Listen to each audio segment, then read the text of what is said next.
جی ګرانو کتونکو یو ځل بیا هرکلی سر څنګه چې تاسو په خپله تمهید کې وفرمایل چې کامل صاحب ډېر اهم او ډېر بنیادي کارونه کړي دي نو زمونږ ډېر ګران کتونکي به داسې هم وي چې د کامل صاحب د دغه کارونو نه به شاید چې په وړومبي ځل خبرېږي نو زه غواړم چې د هغه کارونو لږه تذکره تاسو وکړئ بالکل اول خو دا ده که نه چې کامل صاحب په کومو ژبو کې کار کړی جی جی نو پښتو خو دغه خپله ژبه وه دې نه علاوه په انګریزي فارسي او اردو کې کامل صاحب ښه ټیک ټاک کار کړی دی جی جی په فارسي کې خو د هغه شاعري د خمخانه یسرب او یو دوه نثري لیکونه هم شته خمخانه یسرب کې ورسره د اردو شاعرۍ څه نمونې هم شته زیاته د فارسي ده جی د علم د نثر د تحقیق او د تنقید کار چې دی هغه کامل صاحب په انګریزي اردو پښتو دې درو ژبو کې ډېر زیات کار کړی په پښتو کې کار یې موږ ته ډېر معلوم دی نو ځکه په دې نه مخکې د اردو د انګریزي ذکر وکړم تاسو به حیران شئ چې کامل صاحب یو کتاب لیکلی دی آن ا فارن اپروچ ټو خوشحال نو موږ ته پته ده چې زموږ په دې پښتو ژبه کې د ړومبي سر محققین دغه اورینټلیسټ دغه مغربي او دغه انګریزي لیکوالو نو په خوشحال بابا باندې چې اولف کیرو او ځینې نور مستشرقینو کوم تحقیقات کړي دي او هغوی کومې غلطۍ کړي دي نو د هغه غلطو ازاله کامل صاحب د دلیل او ثبوت سره کړې ده او په انګریزي کې کړې ده او کتاب نوم یې ایښی دی آن ا فارن اپروچ ټو خوشحال دې نه علاوه په انګریزي کې د کامل صاحب مقالې دي چې هغه د انګریزي ژبې کې د ګرفت ثبوت ښیي موږ ته په اردو ژبه کې دغه په خوشحال بابا چې کوم کتاب دی که نه دا غالبا چې په یو 50 کې چاپ دی او دې وخت کې خوشحال بابا باندې کتاب دوران کې هغه دومره کامل صاحب کړېدلی و چې بیا بیمار شو موږ ته پته چې د نري رنځ او د سینې او د دمې او د ډېرو بیمارو ښکارو نو هغه خلکو مشوره ورکوله بیا به هغې نه پس ډاکټر ورته ویل چې ستا په دې بیماری دوران کې ستا په بیډ باندې د کاغذونو کتابونو دا څیزونه پراته دي دا ته مه کوه تا دپاره دا څیز ټیک نه دی کامل صاحب ویل چې ما ته هم دغه یو ژوند خدای پاک راکړی دی او ما دا کار شروع کړی په خوشحاله نو دا خو زه پرېښوی نه شم نو په هغه صورت حال کې د په خوشحال بابا چې کوم په اردو کې کتاب لیکلی دی هغه کتاب کې مونږ اضافه نشو کولی سره د دې چې د کامل صاحب دا کتاب او د خدیجه بیگم فیروز الدین چې کومه د پی ایچ ډي مقاله ده په خوشحال بابا هغه داسې اتفاقي طور یو بل سره ډېر نزدېکت هم لري د هغې هغه ابواب بندي د هغې هغه مباحث اورنګزیب علمگیر سره د خوشحال بابا شخړې په شاعرۍ کې د واریر حیثیت دا د جنګونو خبرې دا ټولې خبرې په دې دواړو کې داسې ډېرې یو قسم راغلي دي خو موږ ته پته ده چې نه خدیجه د کامل صاحب کتاب کتلی دی او نه کامل صاحب د خدیجه کتاب کتلی خو هغه یو رنګ راغلي دي بهرحال دغه د اردو کتاب چې د کامل صاحب کوم په خوشحال بابا دی نو په خوشحال بابا د دې نه بهترین کتاب نه د دې نه مخکې و او نه د دې نه وروسته چې ولیکلو په اردو کې دغه شان دغې نور کار هم شته خو راځي پښتو ته په پښتو کې خو د کامل صاحب کارونه ډېر دي خو زه حیران دې ته یم چې د اردو کې سر که تاسو د اردو تذکره کوئ 1630 هغه په پښتو کې دی هغه په پښتو کې او د کتاب نوم یې 1630 هم ویلی شي 1413 هم ویلی شي هغې ته هم زه راځم خو پښتو کار ته چې راځي نو یو خو انتهایي زړه چاودی کار د تاریخ مرصع ایډیټ کول دي یعنې تاسو به حیران شئ تاریخي مرصع په خپل ډېر غټ کتاب دی او ډېر مشکل کتاب دی خو د هغې چې خپل متن څومره دی د هغه متن نه په څو چنده زیات د هغې نوټونه دي چې کامل صاحب لیکلي او مقدمه زما خیال دی سر 602 صفحې مقدمه ده اوس تاسو سوچ کوئ چې یوه مقدمه هم 600 صفحو نه زیات یې هغه لوی سایز کې جی جی نو دا چې کتاب ته راځي نو د وړوکي سایز به ترې څومره غټ کتاب جوړوي د لاس لیکلي به د زرو نه زیاتېږي او دا هم غور وکړئ چې دا مقدمه څومره ده د دې نه زیات شاته د تاریخ مرصع دا نوټس دي هغه تاریخي حوالې دي نو د تاریخ مرصع ایډیټ کول د یو کتاب د یو متن ایډیټ کول د څوک د کامل صاحب نه زده کي مونږ متن څېړنه او متن پوهنه خو مخکې هم کتلې ده وروسته هم کتلې ده کامل صاحب نه مخکې هم چا دا کارونه کړي وروسته هم کړي دي خو اوس هم تاسو د پښتو متن څېړنې یوه نمونه راوالئ چې هغه د تاریخ مورثه نه زیاته مدلل نمونه وي، زیاته خواري پې شوي، زیات محنت پې شوي، زیات لوړ معیار وي. ما ته خو داسې نه ښکاري.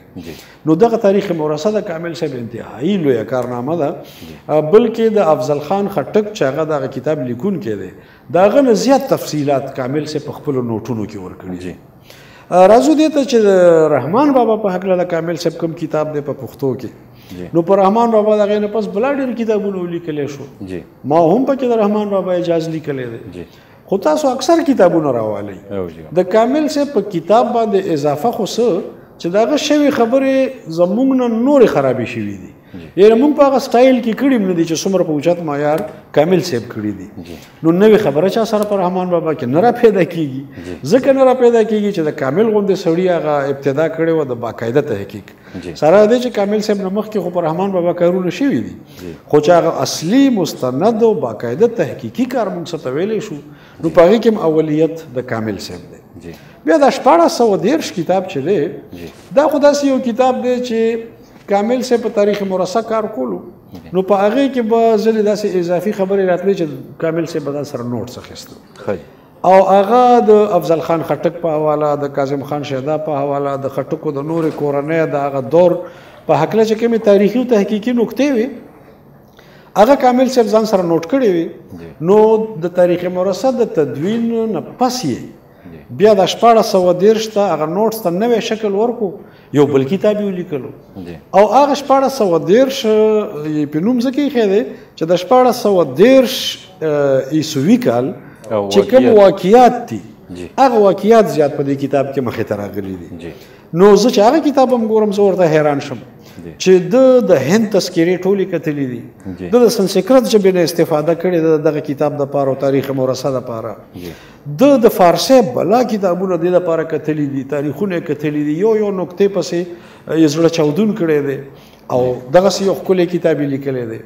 نو داسې وګڼئ چې که د کامل صاحب د کارونو ذکر کوئ، نو ما خو غټې غټې خبرې وکړې دا چې کوم ډېر لوی کتابونه دي، د هغه په مقالو، د هغه په نورو څیزونو خو ما تبصره ونه کړه. د دې ټولو خبرو نچوړ دا دی چې کامل صاحب څه ویلي دي، څه لیکلي دي،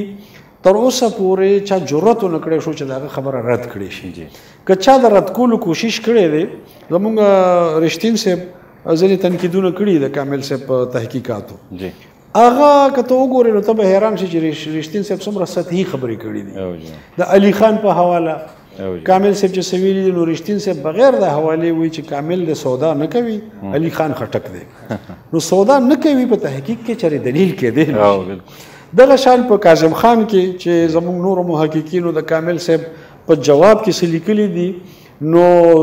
ذهن نه مني، عقل نه مني چې د کامل دلیل رد شو. زما خیال یې څنګه چې کامل په خپل شخصیت او کردار کې کامل و، دغه شان په خپل تحقیق او خپل کار کې هم کامل دی. د خټکو په کورنۍ کې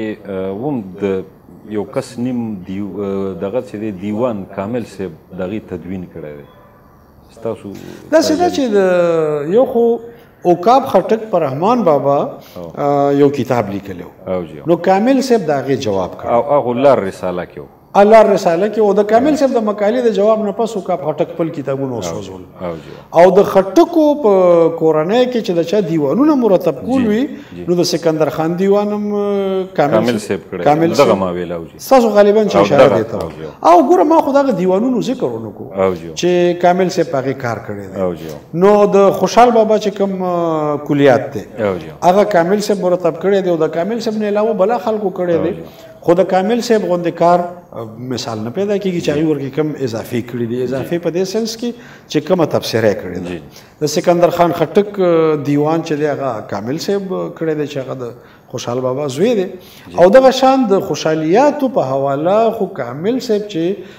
کوم اتارټي ده، کوم سند دی، د هغه چې کوم حیثیت دی، نو په خوشحالیاتو کې خو موږ بل سند نه لرو. که هغه د خوشحال بابا په حواله دی، که د خوشحال د اولاد په حواله دی.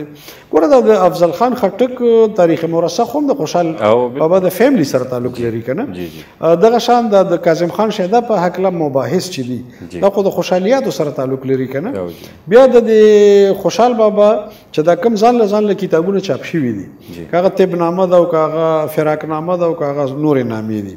په هغې باندې هم خوشحال د کامل صاحب تحقیقونه شامل دي. کامل صاحب دا هم کړي دي چې د خوشحالیاتو سره متعلقه یا د ځینې نورو دیوانونو چې نورو خلکو ایډیټ کړي دي په هغې یې مقدمې هم لیکلي دي یعنی د عبدالقادر خان خټک دیوان همیش صاحب مرتب کړی دی خو کامل صاحب په مقدمه لیکلې ده دغه شان خو مقدمې خو هغه نورې بلا لیکلي دي کامل صاحب د خپل اثر د ټولو لیکوالو